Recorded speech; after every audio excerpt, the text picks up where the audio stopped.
ನಮಸ್ತೆ ಎಜಿ ನ್ಯೂಸ್ಗೆ ಸ್ವಾಗತ. ಇಂದು ಗುಂಡ್ಲುಪೇಟೆ ಪಟ್ಟಣದ ಪುರಸಭೆಯ ಸಭಾಭವನದಲ್ಲಿ ಬಾಬಾ ಸಾಹೇಬ್ ಅಂಬೇಡ್ಕರ್ ಅವರ 135ನೇ ಜಯಂತ್ಯೋತ್ಸವ ಆಚರಣೆ ಮಾಡಲಾಗಿದೆ. ಈ ಕಾರ್ಯಕ್ರಮದಲ್ಲಿ ಕನ್ನಡ ಪರ ಸಂಘಟನೆ, ಪ್ರಗತಿಪರ ದಲಿತ ಪರ ಸಂಘಟನೆಗಳ ಸಮ್ಮುಖದಲ್ಲಿ ಬಾಬಾ ಸಾಹೇಬ್ ರವರ ಭಾವಚಿತ್ರಕ್ಕೆ ಪುಷ್ಪಾರ್ಚನೆ ಮಾಡುವ ಮುಖಾಂತರ ಜಯಂತ್ಯೋತ್ಸವವನ್ನು ಆಚರಣೆ ಮಾಡಲಾಗಿದೆ. ಈ ಸಂದರ್ಭದಲ್ಲಿ ಕಾವಲು ಪಡೆಯ ತಾಲೂಕು ಅಧ್ಯಕ್ಷರು ಆದ ಎ ಅಬ್ದುಲ್ ಮಾಲಿಕ್ ಮಾತನಾಡಿ, ಬಾಬಾ ಸಾಹೇಬ್ ರವರ ತತ್ವ ಸಿದ್ಧಾಂತಗಳನ್ನು ಎಲ್ಲರೂ ಕೂಡ ಅಳವಡಿಸಿಕೊಳ್ಳಬೇಕು ಎಂದಿದ್ದಾರೆ. ಇದೇ ವೇಳೆ ನಮ್ಮ ಕರ್ನಾಟಕ ಸೇನೆಯ ಜಿಲ್ಲಾಧ್ಯಕ್ಷರು ಆದ ಸುರೇಶ್ ನಾಯಕ್ ಹಾಗೂ ತಾಲೂಕು ಅಧ್ಯಕ್ಷರು ಆದ ಶ್ರೀನಿವಾಸ್ ನಾಯಕ್ ಮಾತನಾಡಿ ಹಲವು ವಿಚಾರಗಳನ್ನು ತಿಳಿಸಿದ್ದಾರೆ. 135ನೇ ಜನ್ಮ ದಿನಾಚರಣೆದ ಒಂದು ಅಂಗವಾಗಿ ಗುಂಡ್ಲುಪೇಟೆಯ ಎಲ್ಲ ನಮ್ಮ ಸಂಘ ಸಂಸ್ಥೆಯ ಬಹಳ ಆತ್ಮೀಯರು ಈ ಶುಭ ಸಂದರ್ಭದಲ್ಲಿ ಭಾಗಿಯಾಗಿರೋದು ತುಂಬ ಖುಷಿಯಾದಂಥ ವಿಚಾರ. ಹಾಗೆಯೇ ಬಾಬಾ ಸಾಹೇಬರನ್ನು ನೆನೆಸ್ಕೊಳ್ಳೋಂಥ ದಿವಸ ಇವತ್ತು, ಪುಣ್ಯಾತ್ಮ ಹುಟ್ಟದಂಥ ದಿವಸದಲ್ಲಿ ಇವತ್ತು ನಾವೆಲ್ಲ ಸೇರಿ ಗೂಡಾಗಿ ಸೇರಿದ್ದೀವಿ. ಹಾಗೆಯೇ ಇನ್ನು ಮುಂದಿನ ದಿನಗಳಲ್ಲಿ ಈ ಒಂದು ಕಾರ್ಯಕ್ರಮ ಇನ್ನೂ ಅದ್ದೂರಿಯಾಗಿ ನಡೆದಿದೆ. ಎಲ್ಲ ಸಹ ಭಾಗಿಯಾಗಿ ಸಹಬಾಳ್ವೆಯಿಂದ ಅವ್ರು ಹಾಕೊಟ್ಟಂಥ ಸಂವಿಧಾನದ ಅಡಿನಲ್ಲಿ ಎಲ್ಲರೂ ಸಹ ಸಂಘಟನೆಯವರು ಕೆಲಸ ಮಾಡ್ತಾ ಅವರಿಗೆ ಗೌರವ ನಮನ ಸಲ್ಲಿಸೋಣ.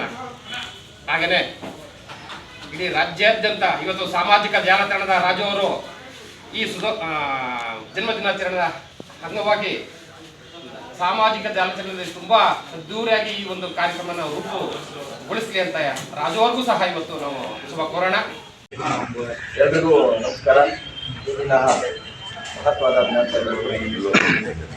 ಮಹಾನಾಯಕರಾದ ಡಾಕ್ಟರ್ BR 135 ವರ್ಷದ ಜಯಂತಿಗೆ ಆಗಮಿಸಿರುವ ಎಲ್ಲ ಹೆಚ್ಚಿನ ಸಂಘಟನೆ ಪದಾಧಿಕಾರಿಗಳು ಮತ್ತು ಸಿಬ್ಬಂದಿಗಳು ಮತ್ತು ಸಾರ್ವಜನಿಕರು ಮತ್ತು ಮಾಧ್ಯಮಿಕರು ಅವರಿಗೆ ಈ ಒಂದು ದಿನದ ಅಂಬೇಡ್ಕರ್ ಜಯಂತಿ ಶುಭಾಶಯಗಳನ್ನು ತಿಳಿಸುವ ಮೂಲಕ ಈ ಒಂದು ಅವರ ಬಗ್ಗೆ ಮಾಹಿತಿಯನ್ನು ನೀಡಲು ಬಂದಿದ್ದೇನೆ. ಮಾಹಿತಿ ನೀಡುವ ಮೊದಲು, we are here because he was there.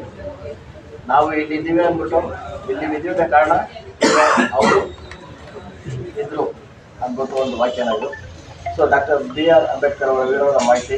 ಕುಟುಂಬದ ಹಿನ್ನೆಲೆ: ತಂದೆ ರಾಮೋಜಿ ಮಹರ್ಷಿ ಸತ್ಪಾಲ್, ಸೈನಿಕಾಧಿಕಾರಿ, ತಾಯಿ ಭೀಮಾ. ಈ ಸಂದರ್ಭದಲ್ಲಿ ಪುರಸಭೆಯ ಮುಖ್ಯಾಧಿಕಾರಿಗಳು ಆದ ಶರವಣ ಅವರು, ಮಾನವ ಬಂಧುತ್ವ ವೇದಿಕೆ ಜಿಲ್ಲಾ ಸಂಚಾಲಕರು ಆದ ಮಾಡ್ರಹಳ್ಳಿ ಸುಭಾಷ್, ಚಲವಾದಿ R ಸೋಮಣ್ಣ, DSS ಮುತ್ತಣ್ಣ, ಕರ್ನಾಟಕ ಗಡಿನಾಡು ವನ್ಯಜೀವಿ ಪರಿಸರ ಸಂಘದ ತಾಲೂಕು ಅಧ್ಯಕ್ಷರು ಆದ P ಬಾಲು, ಕಾವಲು ಪಡೆಯ ಟೌನ್ ಉಪಾಧ್ಯಕ್ಷರು ಆದ ಸಾದಿಕ್ ಪಾಷಾ, ಟೌನ್ ಸಂಚಾಲಕರು ಆದ ಮಿಮಿಕ್ರಿ ರಾಜು, ಮಂಟೇಶ್ ಸೇರಿ ಮತ್ತಿತರರು ಹಾಜರಿದ್ದರು.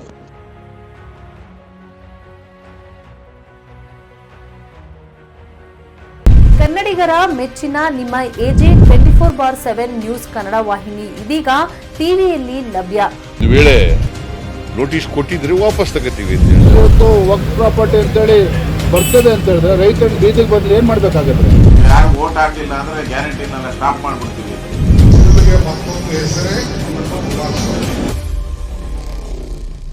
ಕರ್ನಾಟಕ ಮತ್ತು ದೇಶ ವಿದೇಶ 360 ಡಿಗ್ರಿ ಸುದ್ದಿ ಹಾಗೂ ಉತ್ತರ ಕರ್ನಾಟಕ, ಬೆಳಗಾವಿ, ಬಾಗಲಕೋಟೆ, ಧಾರವಾಡ, ಹಾವೇರಿ, ಗದಗ, ಬಿಜಾಪುರ ಜಿಲ್ಲೆಯ ಕ್ಷಣ ಕ್ಷಣದ ವಿವರವನ್ನ ಪಡೆಯುವುದಕ್ಕೆ AJ 24/7 ನ್ಯೂಸ್ ಕನ್ನಡ ವಾಹಿನಿಯನ್ನ ಲೈಕ್ ಮಾಡಿ, ವಿಡಿಯೋಗಳನ್ನ ಶೇರ್ ಮಾಡಿ, ಕಮೆಂಟ್ ಮಾಡುವ ಮೂಲಕ ನಮ್ಮ ವಾಹಿನಿಗೆ ಸಹಕಾರ ನೀಡಿ ಮತ್ತು ಚಾನೆಲ್ ಅನ್ನ ಸಬ್ಸ್ಕ್ರೈಬ್ ಮಾಡಿ. ಧನ್ಯವಾದಗಳು.